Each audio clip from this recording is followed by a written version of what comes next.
कक्षा में हम पाठ 5 भाषा का प्रश्न पढ़ रहे थे, जो पूरक पठन है और जिसकी लेखिका है महादेवी वर्मा। और यह एक भाषण है जिसमें लेखिका ने भाषा के महत्व को स्थापित करते हुए इसे आलोक की दीपशिखा बताया और भाषा के अभाव में हमारे विकास के, जीवन विकास के, हमारी प्रगति के सारे मार्ग अवरुद्ध हो जाते हैं, रुक जाते हैं, ऐसा उन्होंने बताया है।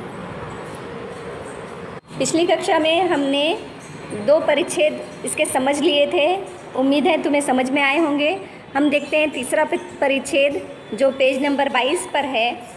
मनुष्य की सृजनात्मक अभिव्यक्ति में सबसे अधिक समर्थ और अक्षर भाषा ही होती है। अक्षर यानी जिसका क्षर यानी जिसका नाश कभी भी नहीं होता है। सबसे ज़्यादा सृजनात्मक यानी कल्पना और बुद्धि के योग से जो रचना की गई है उसे सृजनात्मक कहते हैं, जिसको हम रचनात्मक भी कहते हैं। और अभिव्यक्ति यानी प्रकटीकरण, अभिव्यक्तिकरण, ठीक है, अभिव्यक्त करना, वही मानव के आंतरिक और बाह्य जीवन के परिष्कार का आधार है। यही जो है हमारी भाषा, वही मनुष्य के आंतरिक जीवन और बाह्य जीवन के शुद्धिकरण या सुधार का आधार है, क्योंकि बौद्धिक क्रिया और मनोरागों की अभिव्यक्ति और उनके संबंधों को संग्रहित करने में भाषा एक स्निग्ध यानी सॉफ्ट, कोमल, ठीक है, मृदुल लेकिन अटूट सूत्र का कार्य करती है तो कोमल लेकिन वह टूटती नहीं है, ऐसा लेखिका कहती हैं। भाषा में स्वर, अर्थ, रूप, भाव और बोध का ऐसा समन्वय होता है जो मानवीय अभिव्यक्ति को व्यष्टि से समष्टि तक का विस्तार देने में समर्थ है। जो मनुष्य की जो अभिव्यक्ति है वह व्यष्टि यानी व्यक्ति और समष्टि यानी समाज, व्यक्ति से लेकर समाज तक विस्तार देने में भाषा समर्थ होती है। यानी एक व्यक्ति अपनी भावनाओं को, विचारों को अपने तक ही सीमित नहीं रखता, बल्कि वह दूसरे व्यक्ति तक के, समाज तक के पहुंचाने में समर्थ होती है।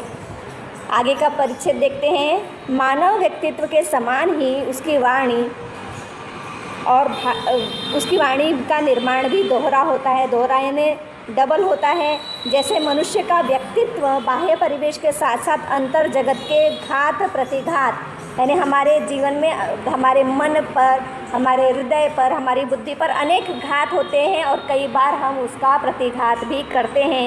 अनुकूलता, प्रतिकूलता, समन्वय आदि की विविध परिस्थितियों द्वारा निर्मित होता चलता है। बहुत सारे जो मनुष्य का व्यक्तित्व है वो कई चोटें खाकर, कई अनुकूल परिस्थितियों में, प्रतिकूल परिस्थितियों में गढ़ता है। मनुष्य आकार लेता है, उसका व्यक्तित्व आकार लेता है।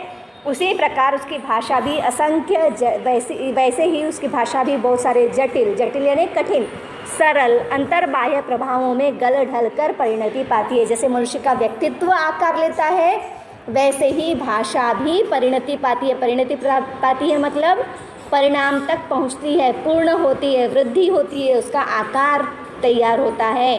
कालांतर में हमारा समग्र अंतर जगत यानी आंतरिक जगत, हमारी बौद्धिक और रागात्मक सत्ता शब्द संकेतों से इस प्रकार संग्रहित हो जाती है, इस तरह आकार ले लेती है, इस तरह एक साथ एकजुट हो जाती है कि एक शब्द संकेत अनेक अप्रस्तुत मनोरागों को जगह देने की शक्ति पा जाता है। केवल एक ही शब्द से हम कई अर्थ निकाल लेते हैं। ठीक है, यहाँ तक के देखते हैं। इसमें हम देखते हैं कि देखो, घात प्रतिघात, अनुकूलता प्रतिकूलता, ये जो शब्द हैं एक तो एक दूसरे के विलोम शब्द हैं और साथ ही यहाँ पर समास है, द्वंद्व समास है दोनों में।